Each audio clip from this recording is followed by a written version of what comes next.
Lo que hoy van a tener dentro de lo que es este teórico, que es muy cortito. Ustedes, si vieron en el programa, normalmente faringe se da con glándulas salivales. Entonces, nosotros dividimos y dimos, hoy vamos a dar faringe, y en el caso del viernes va a estar la clase de glándulas salivales. Con Rodolfo, creo que fue que dieron dentro de lo que es el comienzo del esplanocráneo, es decir, todas aquellas estructuras y órganos que están dentro de la cabeza, excepto lo que es la parte nerviosa. Si no hablamos de cavidad nasal y cavidad bucal, vamos a complementarlo con lo que ustedes tienen aquí, con la faringe. Este órgano, como toda estructura anatómica, vamos a tener en cuenta distintos criterios para su acreditación de conceptos, para que ustedes puedan ver qué cosas nosotros queremos que destaquen de la anatomía.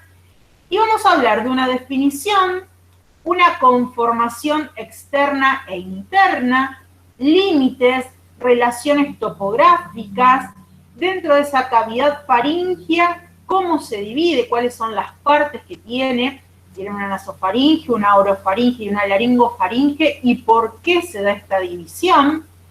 ¿A qué llamamos fascia faringobacilar y por qué se da en este tipo de órganos?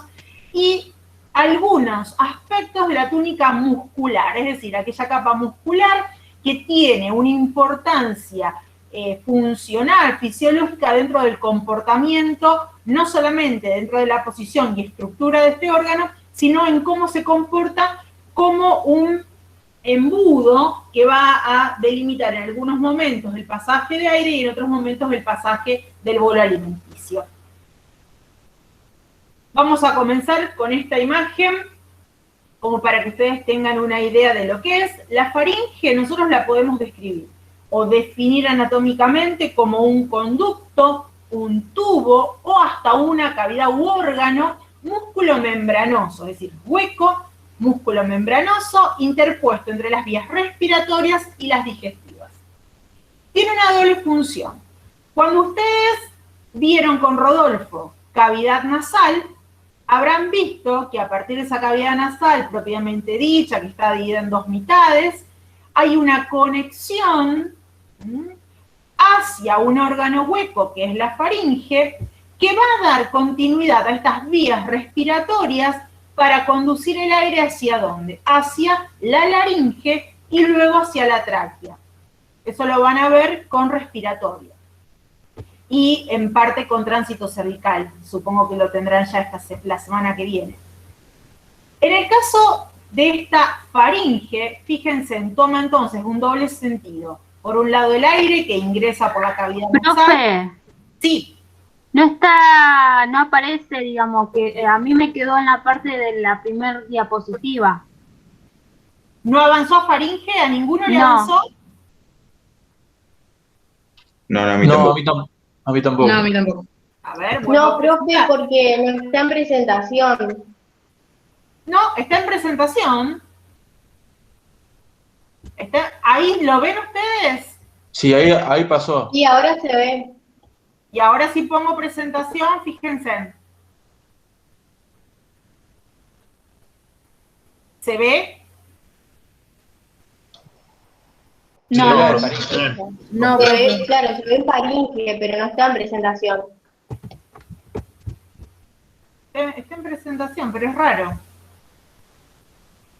Bueno, vamos a hacer así, no importa. Se los voy a poner como vista de lectura en esta imagen, a ver si lo pueden ver. ¿Ahí lo ven? Sí, se ve. Bueno, es raro porque no tendría por qué no verse cuando estaba de la misma manera puesto todo el resto. Pero por las dudas, vamos a dejarlo ahí. Mientras se vea y ustedes puedan. Esperen que acá puso otro para admitir. Yo los voy a colocar completo. Ahí lo ven. Bien, entonces, la definición ya la dijimos. Y acá, en este esquema, que ustedes lo tienen de DICE, pueden ingresar entonces. Hablamos de que este órgano cumple una doble función. Es una vía de entrecruzamiento de las vías respiratorias y vías digestivas. Por un lado, el aire que entraba por las narinas, gollares, cavidad nasal, coanas, ingresa a la faringe y va a atravesarla para ir en búsqueda de ¿quién? Del adytus laríngeo, que es la entrada a la laringe, para luego tomar rumbo hacia vías inferiores, que es tráquea, bronquios y pulmones. Eso es una vía respiratoria. Esa faringe, fisiológicamente, va a cambiar hacia la otra vía, que es la digestiva, a través del posicionamiento de lo que ustedes conocen como paladar blando. Ese paladar blando que tenía un conjunto de músculos, una porción, el velo del paladar, que era la porción libre, se va a elevar, va a tender hacia el techo de esta faringe y va a dar paso a lo que nosotros conocemos como vía digestiva dentro de lo que es el cráneo, rima oris, cavidad bucal, istmo de las fauces, ingresa y va a ir directamente hacia el vestíbulo esofágico, pasando por la faringe, y va a ingresar el bolo alimenticio en el esófago. Entonces, conducto músculo-membranoso con una doble función o vía de cruces de las vías respiratorias y digestivas. Tiene una forma de embudo, nosotros podemos decir que tiene extremidades, podemos ver la conformación externa, pero que simplemente su conformación está dada por una parte, como todo órgano hueco, una mucosa interna que va a variar entre mucosa respiratoria y mucosa bucal u oral, y en el caso de lo que corresponde a la parte media, un conjunto de músculos que la van a formar, son músculos estriados, más lo que corresponde a una fascia que los va a recubrir, que es la fascia faringobacilar. ¿Qué podemos decir de esta faringe en general? Nosotros, cuando ustedes ven los órganos, tratan de relacionarlo en una posición que externamente puedan trazar líneas y ver dónde se ubica.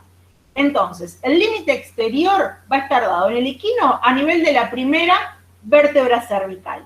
En el bovino, en la segunda. En algunas bibliografías van a encontrar que el perro también puede estar a nivel del axis, pero nosotros tomamos que tanto carnívoros como cerdo va a estar entre la segunda y tercera. El canino en la segunda, el gato y el cerdo a nivel de la tercera vértebra cervical. ¿A qué nos referimos con eso? Que desde su comienzo, en esa parte más rostral u oral, que serían las coanas y el istmo de las fauces, se extiende este órgano y llega hasta al nivel de la vértebra cervical. ¿Estamos? Ese sería el último, la porción más caudal llega hacia ese nivel. Cuando nosotros vemos un corte, en el caso de un bovino, todo este tipo de cosas ustedes las vieron. ¿Se acuerdan que si comenzamos dentro de lo que es cavidad nasal, vieron que la comunicación de la cavidad nasal con la faringe va a estar dada por las coanas? ¿Qué características tienen esas coanas? Esas coanas son la apertura más rostral de lo que corresponde a la parte dorsal de esa faringe, va a comunicar con lo que se llama nasofaringe, y las coanas tienen una diferencia. En el caso de el equino, ustedes vieron con Rodolfo que había dos coanas, una coana derecha y una coana izquierda, debido a que su tabique nasal es muy pronunciado y entonces hace que se divida ese orificio de comunicación entre la cavidad nasal y la nasofaringe en dos compartimientos, una coana derecha y una coana izquierda. En las demás especies esto no ocurre. Lo que pasa es que directamente el tabique termina más en dorsal y la coana es simplemente un orificio único. Esa es la vía de comunicación de la nasofaringe o de la primera porción, la porción más dorsal de la faringe, ya que no vimos todavía cómo está dividido, con la cavidad nasal. ¿Dónde está ubicada de manera general la faringe? Vamos a tomar límites. Un límite dorsal que va a estar dada por ¿quién? Por el esfenoides. Entonces hablamos que la base del cráneo es el límite dorsal y la relación próxima dorsal hacia lo que es la faringe. Si vamos hacia ventral, vamos a hablar que normalmente es la entrada a la laringe. Es en caudal de este piso, de esta porción ventral, vamos a encontrar la entrada al esófago. Parte de ese esófago, de ese techo que tenemos aquí, también va a ser una relación. Y hacia el lateral vamos a encontrar que va a tener relación ¿con quién? Con la rama de la mandíbula, lo va a hacer con los pterigoideos, con el hioides, principalmente con el estiloioides. En dorsal, en el caso del equino, va a tener relación con las bolsas guturales, va a tener relación también con el digástrico. Entonces, esas relaciones son laterales. Dorsal, la base del cráneo, y ventral, lo que estamos viendo aquí. Normalmente es la entrada a la laringe o llamado aditus laringe. ¿Qué ocurre con las otras relaciones? En rostral son relaciones ¿con quién? Con la cavidad nasal, como lo dijimos a través de las coanas, y con la cavidad bucal a través de un límite que ustedes vieron, que era el istmo de las fauces. Después vamos a recordar brevemente qué es. Otro de los esquemas que ustedes también pueden ver, cómo hay una comunicación. Recuerden que en el caso del rumiante y del porcino, el hueso vomer protruye hacia caudal y hace que este techo aparezca en esa porción bien dorsal un pequeño receso nasofaringio. Aquí vamos a ver distintos esquemas de cómo es esa faringe en general, sin todavía describirla en las partes. Entonces, fíjense en un bovino. Tenemos paladar duro, ustedes lo vieron. Aquí tenemos, ¿qué ocurre? Este septum faringio que protruye. Tenemos lo que es la cavidad de la nasofaringe. Hablamos de paladar blando, que no es tan largo como el de un equino. Ese paladar blando, su porción libre no va a llegar a casi contactar, o va a estar en una relación de cercanía, pero no de contacto directo con la epiglotis, que es una de las partes de la laringe. Esto que vemos aquí ya comienza a ser parte de ¿quién? De la faringe, que limita con la cavidad bucal. Si ustedes se acuerdan, a nivel del límite entre paladar duro y paladar blando, de este paladar blando se desprenden unos pilares o arcos que se llaman pilares palatoglosos porque van hacia la raíz de la lengua, siempre por los laterales de la cavidad bucal. Y ese arco palatogloso me marca la diferencia entre lo que es la cavidad bucal propiamente dicha y la orofaringe. Esa orofaringe, que es muy pequeña, casi colapsada durante gran parte del tiempo. ¿Por qué va a estar colapsada? Porque únicamente va a estar presente como un espacio bien marcado en el momento de la deglución. En un momento normal donde el animal está en un movimiento de respiración y las vías permeables son simplemente las respiratorias, el paladar blando desciende y esta porción que se llama orofaringe queda como un espacio virtual colapsado. Vamos a tener bien marcada la nasofaringe, que es la relación por dorsal del paladar blando, y por detrás, en un espacio más acotado, que es la laringofaringe, cercano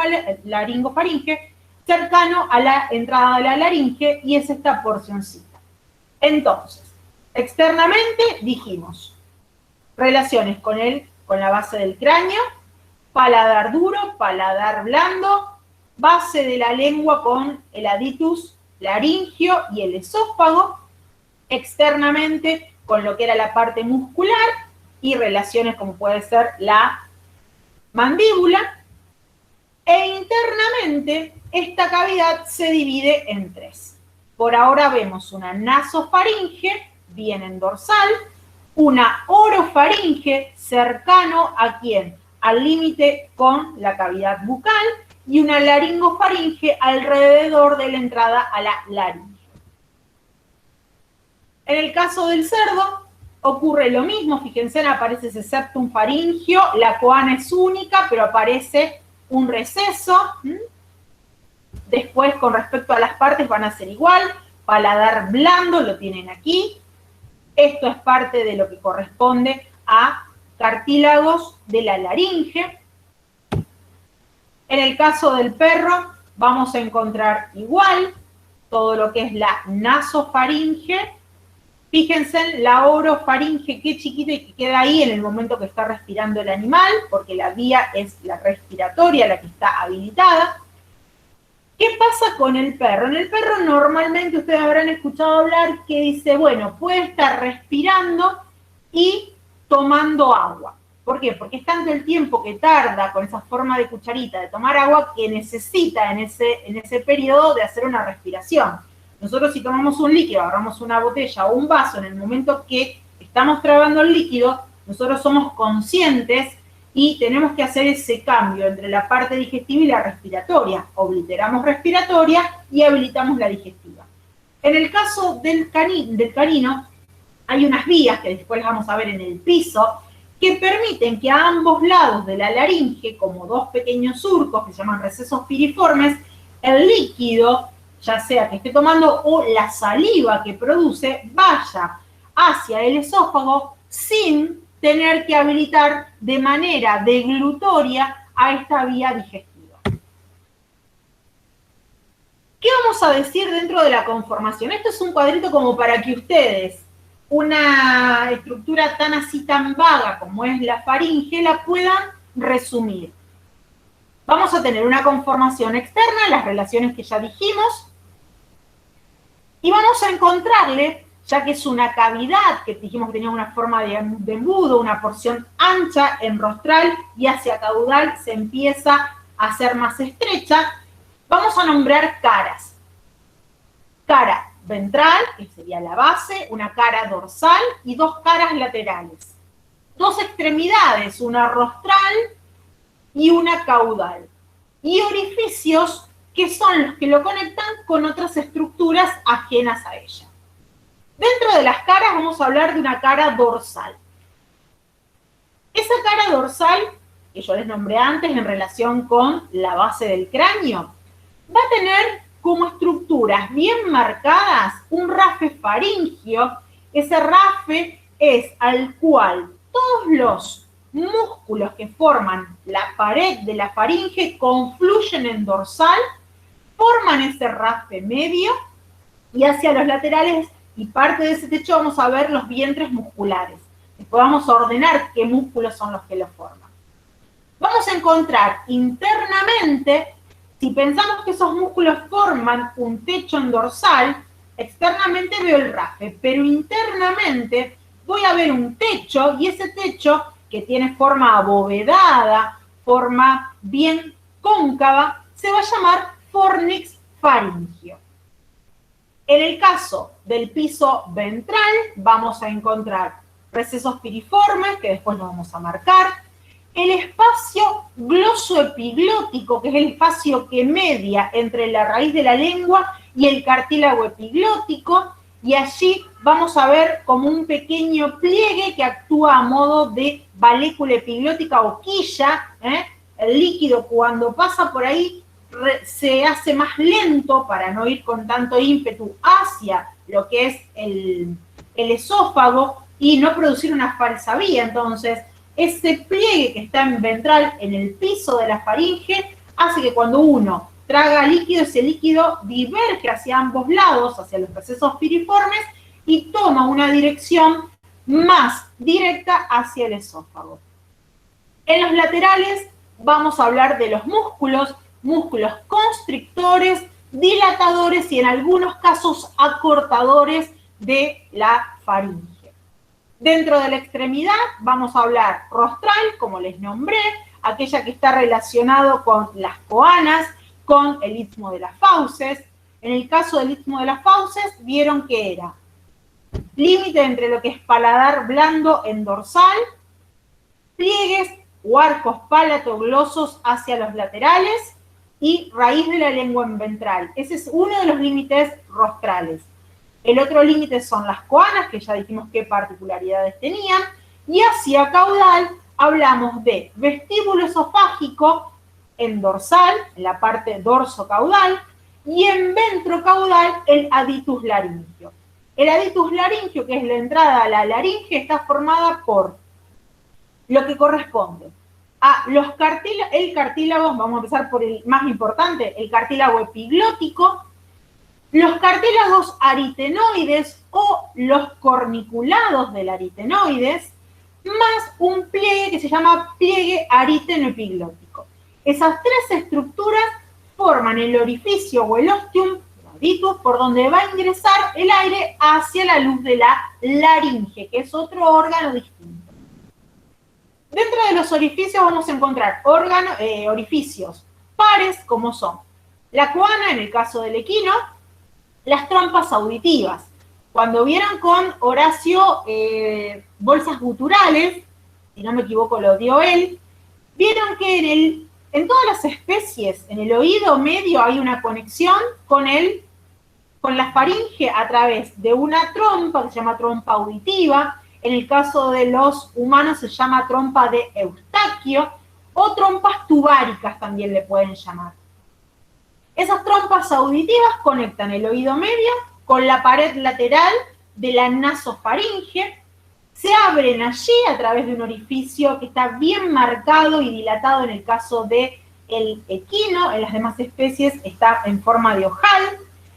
Ese orificio lo que hace es mantener la presión externa, de donde estamos, el medio externo, con el oído medio.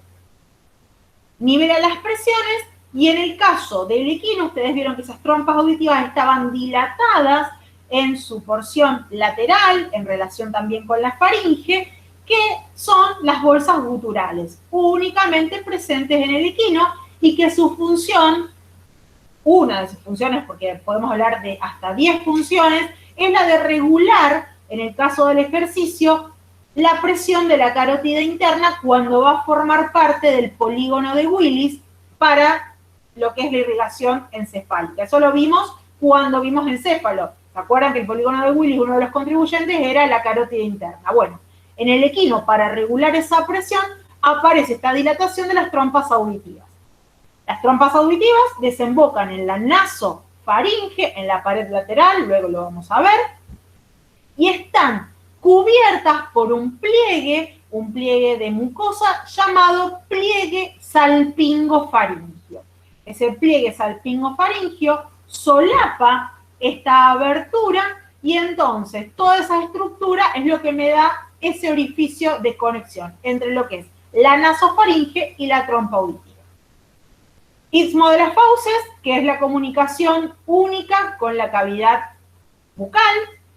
Aditus laringio, cavidad única de conexión con la laringe. Y vestíbulo esofágico con el aditus esofágico, que es la conexión con el esófago. Entonces, estos son los orificios que tenemos dentro de la faringe. Casi siempre es una pregunta de parcial. Orificios de la faringe. ¿Qué podemos entonces decir? 3 impares más los 2 de la trompa son 5. ¿Qué ocurre con la coana? Podemos tomarlo como doble, como máximo. Entonces, ¿cuántos orificios máximos puede tener la faringe? 7. En el caso de la coana sea única, ahí pasa a ser 6.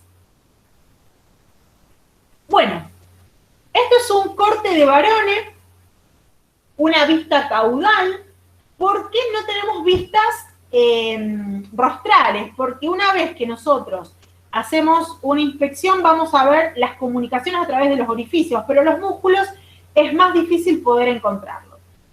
Sabemos que, dijimos, desde la parte rostral se van a comunicar a través de la faringe, ¿con quién? Con las vías digestivas, este es el esófago, y esto que está en ventral es la tráquea, por lo tanto aquí abajo, tapado por estos músculos, vamos a encontrar la laringe.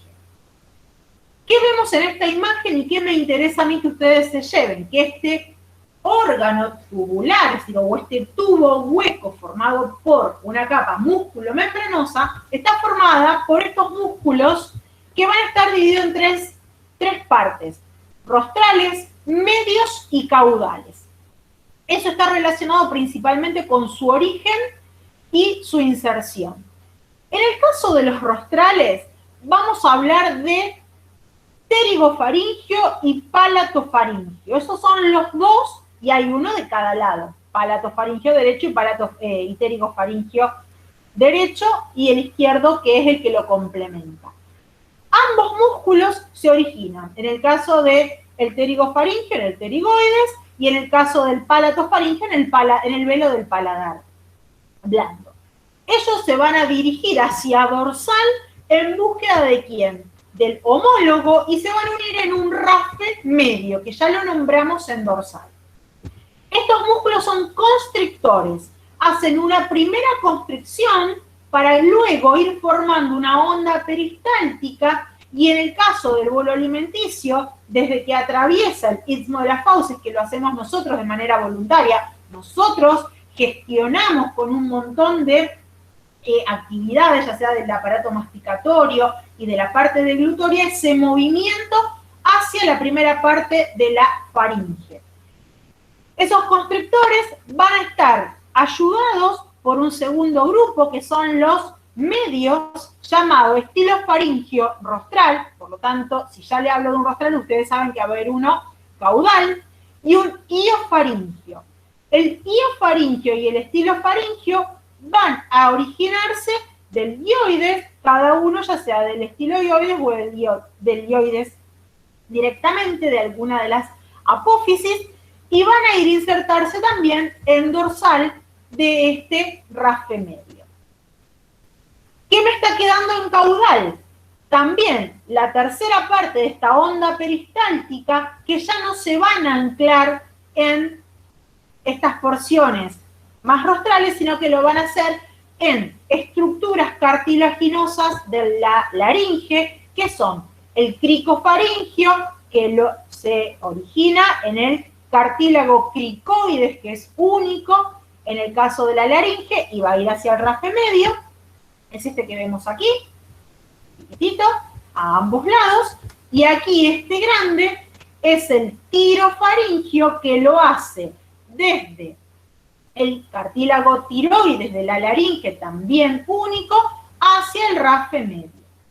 Esos músculos son constrictores. El único que es un músculo dilatador es el estilofaringio caudal, que lo que hace, que es este que ustedes ven aquí, ese músculo tiene una porción que es radiada en forma de abanico, de manera interna. Entonces, hace a modo dilatador y es el que está activo en la mayor parte del tiempo. ¿Por qué? Porque la faringe está dilatada y en el momento que va a recibir el bolo alimenticio, ahí empieza a hacer los movimientos peristálticos.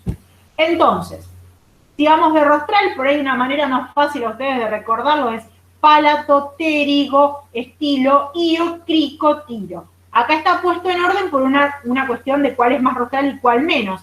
Pero si no, hay mucha gente que ya lo tiene, se lo acuerda de esa manera. Entonces, pterigofaringio, palatofaringio del rostral, grupo medio, lo que es estilofaringio rostral más el iofaringio, y en el caso de caudales, crico y tirofaringio, más el dilatador, que es el estilofaringio caudal. A ver si pasa. Aquí. Esta es otra vista. Aquí tienen lo que corresponde al estilofaringio caudal, las porciones rostrales. Este es el pterigo, el palato no lo vemos porque es más interno. Este es el que corresponde al iofaringio, el estilo está por ventral. Aquí tenemos lo que corresponde, perdón, este es el estilo. Este es el estilo. Yo me estoy confundiendo, le estoy diciendo en esta pieza, este es el estilo faringio, que es el caudal, el que no se ve es el rostral. Aquí dijimos el io, el tirofaringio y el cricofaringio. Esto que ustedes ven aquí es el comienzo del esófago y ya son músculos esofágicos.